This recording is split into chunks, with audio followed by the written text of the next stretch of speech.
guys, welcome to Neet Master Malayalam. അപ്പോൾ നമ്മൾ ഇന്ന് ഇവിടെ എടുക്കാൻ പോകുന്നത് മാഗ്നറ്റിസം ആൻഡ് മാറ്ററിൻ്റെ കണ്ടിന്യൂഷൻ ആണ്. അതായത് നമ്മൾ ലാസ്റ്റ് ക്ലാസ്സിൽ ഡൈനാമോ ഇഫക്റ്റ് വരെയാണ് പറഞ്ഞു നിർത്തിയത്. എർത്തിനെ എങ്ങനെ മാഗ്നറ്റിസം ഫീൽ ചെയ്യുന്ന എന്നുള്ളൊരു തിയറിയാണ് ഡൈനാമോ ഇഫക്റ്റ്. അപ്പോൾ ഈ ഡൈനാമോ ഇഫക്റ്റ് കഴിഞ്ഞു. ഓക്കെ, ഇനി നമ്മൾ കുറച്ച് some important terms used to describe magnetic properties, അതായത് കുറച്ച് important terms magnetic properties of a മെറ്റീരിയലിനെ ഡിഫൈൻ ചെയ്യാൻ കഴിയുന്ന കുറച്ച് ടേംസുകൾ നമുക്ക് ഇവിടെ ഇൻട്രൊഡ്യൂസ് ചെയ്യാം. ഫസ്റ്റ് തന്നെ ഞാൻ പറയുന്നത് മാഗ്നറ്റൈസിങ് ഫീൽഡ്. മാഗ്നറ്റൈസിങ് ഫീൽഡ് എന്താണ് ഈ മാഗ്നറ്റൈസിങ് ഫീൽഡ് എന്ന് ഉദ്ദേശിക്കുന്നത്? ഒന്നുമില്ല, അതായത് the magnetic field that exist in vacuums and induces the magnetism is called magnetising field.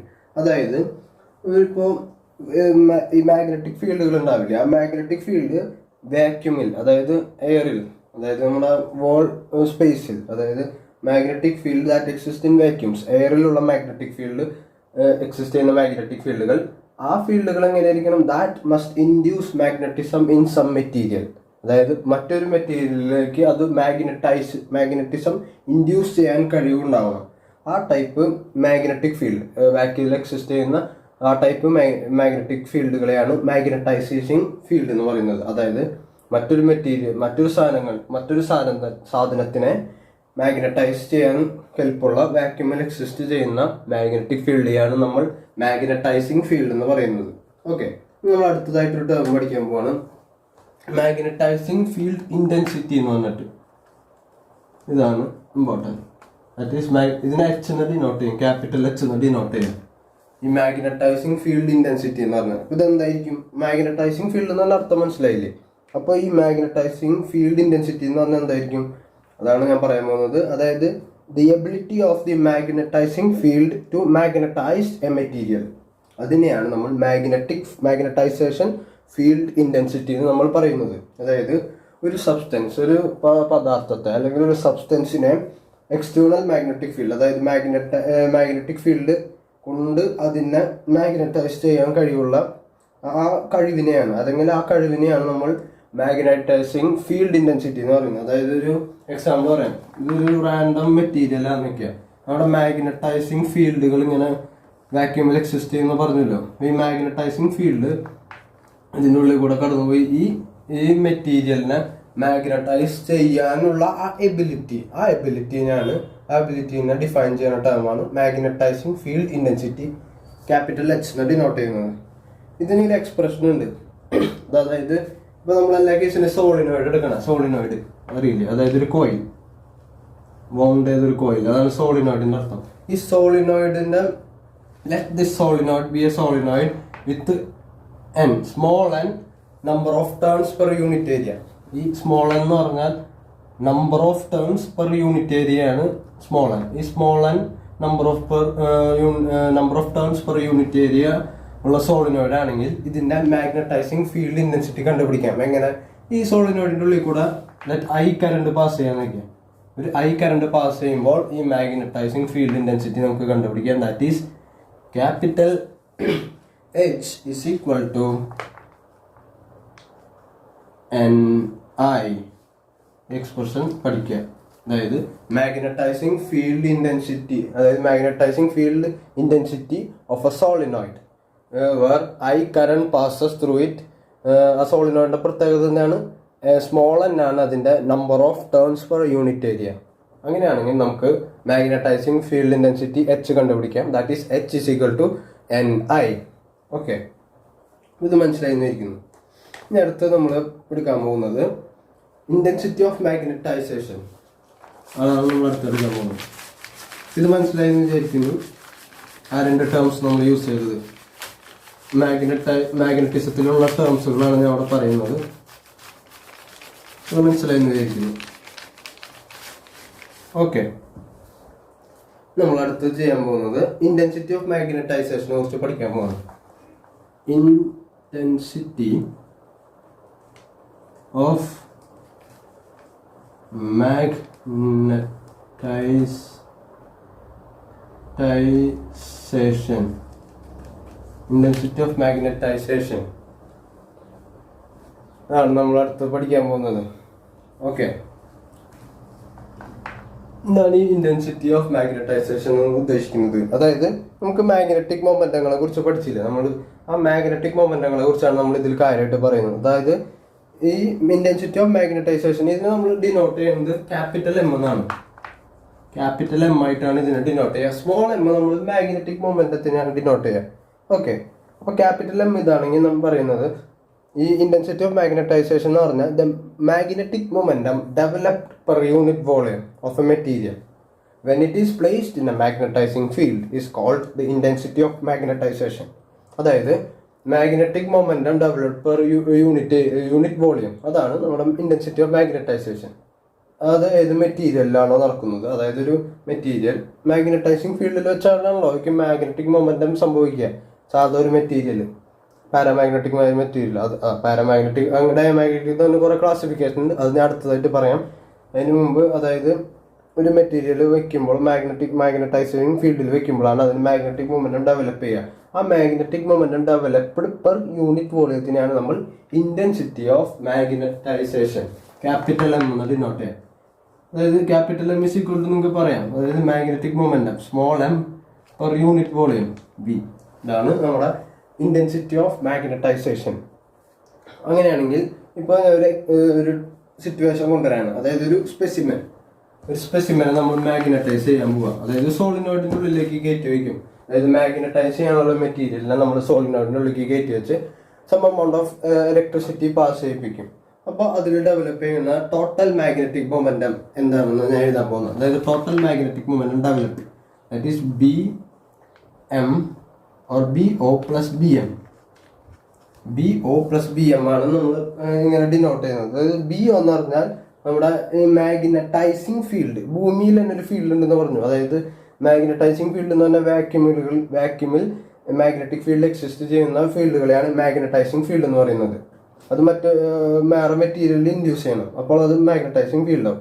ആ മാഗ്നറ്റൈസിങ് ഫീൽഡിൻ്റെയും ഒരു മാഗ്നറ്റിക് ഫീൽഡ് ഉണ്ടാവും, പ്ലസ് നമ്മൾ ഈ നേരത്തെ പറഞ്ഞ ഇന്റൻസിറ്റി ഓഫ് മാഗ്നറ്റൈസേഷൻ. അതായത് ഒരു കറണ്ട് ഒരു മാഗ്നറ്റിക് മൊമെന്റം ഡെവലപ്പ് ചെയ്യാൻ തക്ക വിധം കറണ്ട് പാസ് ചെയ്യുമ്പോൾ അവിടെ ഇന്റൻസിറ്റി ഓഫ് മാഗ്നറ്റൈസേഷൻ ഉണ്ടാവും. അങ്ങനെ ഒരു വേറെ മാഗ്നറ്റിക് ഫീൽഡ് ഉണ്ടാവും. അപ്പോൾ ടോട്ടൽ മാഗ്നറ്റിക് ഫീൽഡാണ് എഴുതിയത്. ഇത് മാഗ്നറ്റൈസിങ് ഫീൽഡ് കൊണ്ടുള്ളതും ഇത് ഇന്റൻസിറ്റി ഓഫ് മാഗ്നറ്റിസം കൊണ്ടുള്ള രണ്ട് മാഗ്നറ്റിക് ഫീൽഡിന്റെ സമ്മാണ് നമ്മുടെ total magnetic field in that material.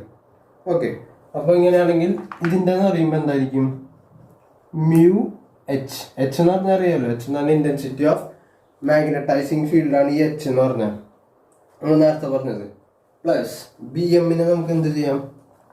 B എമ്മിനാണ് മ്യൂ 0 എം, ക്യാപിറ്റൽ എം കേട്ടോ. അതായത് intensity of magnetic field magnetisation. ഇത് രണ്ടിന്റെ സമ്മായിരിക്കും total magnetic field in a material placed in a magnetic field. ഭൂമിയിലുള്ള മാഗ്നറ്റിക് ഫീൽഡ് വെക്കുകയാണെങ്കിൽ ഇത് രണ്ടിന്റെ സമ്മായിരിക്കും. അപ്പോൾ ഇതിനെ നമുക്ക് എങ്ങനെ എഴുതാം? B, that is B, total magnetic field B is equal to mu 0 into, ഇത് പുറത്തേക്ക് എടുക്കാം, എന്ത് സംഭവിക്കും? Capital H plus capital M. അപ്പോൾ നമുക്കൊരു പുതിയ എക്സ്പ്രഷൻ കിട്ടി, ടോട്ടൽ മാഗ്നറ്റിക് ഫീൽഡിനുള്ള expression. Specimen placed in the magnetic field. ഒരു മാഗ്നറ്റിക് ഫീൽഡിൽ ഒരു സ്പെസിമെൻ അല്ലെങ്കിൽ ഒരു മെറ്റീരിയൽ വെച്ചാൽ അതിൽ ഇൻഡ്യൂസ് ചെയ്യുന്ന ടോട്ടൽ മാഗ്നറ്റിക് ഫീൽഡാണ് നമുക്ക് കിട്ടിയ B is equal to mu 0 into H plus M. H എന്ന് പറഞ്ഞാൽ മാഗ്നറ്റൈസിങ് ഫീൽഡ് ഇന്റൻസിറ്റിയും എം എന്ന് പറഞ്ഞാൽ ഇന്റൻസിറ്റി ഓഫ് മാഗ്നറ്റൈസേഷനും. ഓക്കെ, ഇത് മനസ്സിലായിരിക്കും. ഒരു പുതിയ ടേം ഞാൻ അവിടെ ഇൻട്രൊഡ്യൂസ് ചെയ്യുമ്പോൾ ഇതെല്ലാവർക്കും മനസ്സിലായിരിക്കും. ഒരു പുതിയ ടേം ഞാൻ ഇൻട്രൊഡ്യൂസ് ചെയ്യാൻ പോവാണ്. മാഗ്നറ്റിക് സസെപ്റ്റബിലിറ്റി എന്ന് പറയുന്നത്. അതിനെ കൈന ഡിനോട്ട് ചെയ്യാം. അതായത് എക്സ് മാതിരി സിമ്പിൾ അതിനെ കൈന വായിക്കുക ഫിസിക്സിൽ. അപ്പോൾ ഞാൻ അടുത്തത് മാഗ്നറ്റിക് സസെപ്റ്റബിലിറ്റി എന്ന് പറയാൻ പോകുന്നത്. മാഗ്നറ്റിക്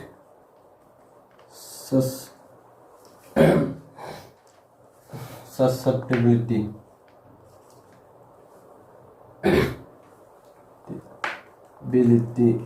ഓക്കെ, അതിനെ നമ്മൾ കൈന ഡിനോട്ട് ചെയ്യാം. ഇത് എക്സ് എന്നല്ല വായിക്കുക, ഇതിനെ കൈന വായിക്കുക, കൈന ഡിനോട്ട് ചെയ്യാം. ഓക്കെ, അപ്പോൾ ഈ മാഗ്നറ്റിക് സസെപ്റ്റബിലിറ്റി എന്ന് പറഞ്ഞാൽ അതൊരു സിമ്പിൾ എക്സ്പ്രഷനാണ്. അതായത് മാഗ്നറ്റൈസിങ് ഫീൽഡിനെ കുറിച്ച് ഞാൻ പറഞ്ഞു. ഇന്റൻസിറ്റി ഓഫ് മാഗ്നറ്റൈസേഷൻ, അതായത് നമ്മളിപ്പോൾ തന്നെ പറഞ്ഞത് intensity of magnetisation capital M. ഈ ക്യാപിറ്റൽ എം എന്ന് പറഞ്ഞാൽ ഡയറക്ട്ലി പ്രൊപ്പോർഷണൽ ടു നമ്മുടെ മാഗ്നറ്റൈസിങ് ഫീൽഡ് ഇന്റൻസിറ്റിയോട് ഡയറക്ട്ലി പ്രൊപ്പോർഷണൽ ആണ്. അതായത് capital M directly proportional to H. അങ്ങനെയാണെങ്കിൽ നമുക്കൊരു കോൺസ്റ്റന്റിനെ വെച്ച് നമുക്ക് ഇക്വേറ്റ് ചെയ്യാൻ സാധിക്കില്ലേ? അപ്പോൾ ആ കോൺസ്റ്റന്റ് ആണ് മാഗ്നറ്റിക് സസെപ്റ്റിബിലിറ്റി എന്ന് പറയുന്നത്. That is M is equal to ഒരു കോൺസ്റ്റന്റ്, അതിനാണ് നമ്മൾ കൈ എന്ന് വിളിക്കുക, കൈ എച്ച്. ഈ കൈനാണ് നമ്മൾ മാഗ്നറ്റിക് സസെപ്റ്റിബിലിറ്റി എന്ന് പറയാം. ഈ കൈ എന്ന് പറഞ്ഞാൽ എന്താണ്? കൈ എന്ന് പറഞ്ഞാൽ it is A measure how A material react with the magnetising field. അതായത് ഏതെങ്കിലും ഒരു സ്പെസിമെൻ അല്ലെങ്കിൽ ഏതെങ്കിലും നമുക്കൊരു മാഗ്നറ്റൈസ് ചെയ്യാൻ ആവശ്യമുള്ളൊരു മെറ്റീരിയൽ മാഗ്നറ്റിക് ഫീൽഡിൽ എങ്ങനെ റിയാക്ട് ചെയ്യുന്നുള്ള ഒരു ഐഡിയ തരുന്ന ഒരു ടേമാണ് ഈ മാഗ്നറ്റിക് സസെപ്റ്റിബിലിറ്റി അഥവാ കൈ എന്ന് പറയുന്നത്. ഇതിനെ മാഗ്നറ്റിക് സസെപ്റ്റിബിലിറ്റി എന്നാണ് പറയേണ്ടത്. ഓക്കെ, ഈ എക്സ്പ്രഷൻ നിങ്ങൾ പഠിച്ചു വയ്ക്കുക, ഇമ്പോർട്ടൻ്റ് ആണ്. ഓക്കെ, അപ്പോൾ ഈ കോൺസെപ്റ്റ് മനസ്സിലായിരിക്കുന്നു. ഇനി ഞാൻ ഇതിൻ്റെ നേരത്തെ ഒരു ഇക്വേഷൻ പറഞ്ഞില്ലേ, ഒരു മെറ്റീരിയൽ അല്ലെങ്കിൽ ഒരു സ്പെസിഫിനെ നമ്മൾ മാഗ്നറ്റൈസ് ചെയ്യുമ്പോൾ അതിൽ നമ്മൾ ടോട്ടൽ മാഗ്നറ്റിക് ഫീൽഡിന് ഒരു എക്സ്പ്രഷൻ കണ്ടുപിടിച്ചു. That is B is equal to μ0 × H+m. അതായത് ഇത് ബി, ഈ ഇക്വേഷൻ മനസ്സിലാക്കുക. ഇനി ഞാൻ എഴുതുന്നത് ശ്രദ്ധിക്കുക. അതായത് B is equal to μ0 × H+m. നമ്മൾ നേരത്തെ കണ്ടുപിടിച്ച total magnetic field in A specimen. ആ സ്പെസിമെനിലേക്ക് നമുക്ക് ഈ ഇക്വേഷൻ അപ്ലൈ ചെയ്യാൻ പറ്റില്ലേ? പറ്റും. എങ്ങനെ ചെയ്യാം? അതായത് ഇതിനെ നമുക്ക് ഇങ്ങനെ ഇതെല്ലാവരും നോട്ട് ചെയ്ത് നിൽക്കുന്നു. അതായത് ഇതിനെ നമ്മൾ ഇങ്ങനെ എഴുതിക്കൂടെ, ബീനെ μ0 × H പുറത്തേക്ക് എടുത്ത് അവിടെ എന്താവും? 1 + m/h എന്നാവില്ലേ? എച്ചിനെ പുറത്തേക്ക് എടുക്കുമ്പോൾ. അപ്പം എന്ത് സംഭവിച്ചു? ഇങ്ങനെ എടുത്തു. ഇനി നമ്മൾ ഈ എമ്മിനെ സബ്സ്റ്റിറ്റ്യൂട്ട് ചെയ്യുമ്പോൾ M is equal to magnetic susceptibility H എന്ന് സബ്സ്റ്റിറ്റ്യൂട്ട് ചെയ്യുമ്പോൾ ഇവിടെ അതാണ് ഞാൻ അടുത്ത് ചെയ്യാൻ പോകുന്നത്. μ0 H × 1 + എമ്മിന് നമ്മൾ കൈ എച്ച് എന്ന് കൊടുത്തു /h. അപ്പോൾ ഈ എച്ചും ക്യാൻസലായി. അങ്ങനെ നമുക്ക് ഫൈനലി ഇങ്ങനത്തെ ഒരു എക്സ്പ്രഷൻ കിട്ടും. Like this, B total magnetic field is equal to μ0 H × 1 + chi. Sorry, ഇത് എക്സ് അല്ല, അത് കൈ ആട്ട. അതായത് മാഗ്നറ്റിക് സസെപ്റ്റിബിലിറ്റി. ഇങ്ങനെ ഒരു എക്സ്പ്രഷൻ കിട്ടി. That is B total magnetic field in a material which is further magnetized is equal to μ0 H × 1 + chi. 1 + chi. Okay, മനസ്സിലായിരിക്കുന്നു. ഇനി ഞാൻ റിലേറ്റീവ് പെർമിയബിലിറ്റി, അതായത് മ്യൂ എന്ന് പറഞ്ഞാൽ പെർമിയബിലിറ്റി ആണെന്നറിയാം. ഈ റിലേറ്റീവ് പെർമിയബിലിറ്റിയും കൈയും തമ്മിലൊരു റിലേഷൻ ഉണ്ട്. അത് ഞാൻ വെറുതെ എഴുതാം, നിങ്ങൾ പഠിച്ചു വയ്ക്കുക. ഈ എക്സ്പ്രഷൻ ഇമ്പോർട്ടൻ്റ് ആണ്. ഞാൻ ഇപ്പോൾ എഴുതിയ എക്സ്പ്രഷൻ അതെല്ലാവരും നോട്ട് ചെയ്തു എന്ന് വിചാരിക്കുന്നു. ഇനി മാഗ്നറ്റിക്, അതായത് റിലേറ്റീവ് പെർമിയബിലിറ്റിയുടെയും കൈയുടെയും എക്സ്പ്രഷൻ റിലേറ്റ് ചെയ്യുന്നു. റിലേറ്റീവ് പെർമിയബിലിറ്റി നമ്മൾ μr എന്നാണ് ഡിനോട്ട് ചെയ്യുക. സാധാ പെർമിയബിലിറ്റി ആണെങ്കിൽ പെർമിയബിലിറ്റി എന്ന് യൂസ് ചെയ്യും. ഇതാണെങ്കിൽ relative permeability μr is equal to കൈയായിട്ടുള്ള എങ്ങനെ റിലേഷൻ വരുന്നത്? 1 + chi. That is magnetic susceptibility. 1 + magnetic susceptibility is equal to its relative permeability. Okay, അപ്പോൾ ഈ എക്സ്പ്രഷൻ നമ്മൾ പഠിക്കാം. ഓക്കെ, ഇത് മനസ്സിലായിരിക്കുന്നു. പിന്നെ അടുത്തതായിട്ട് ഞാൻ നേരത്തെ പറഞ്ഞു ഡയാമാഗ്നറ്റിക് പാരാമാഗ്നറ്റിക് ഞാൻ പറഞ്ഞു. അതിനെക്കുറിച്ച് ഞാൻ പറയാമെന്നും പറഞ്ഞു. അതിനെക്കുറിച്ചാണ് ഞാൻ അടുത്ത് എടുക്കാൻ പോകുന്നത്.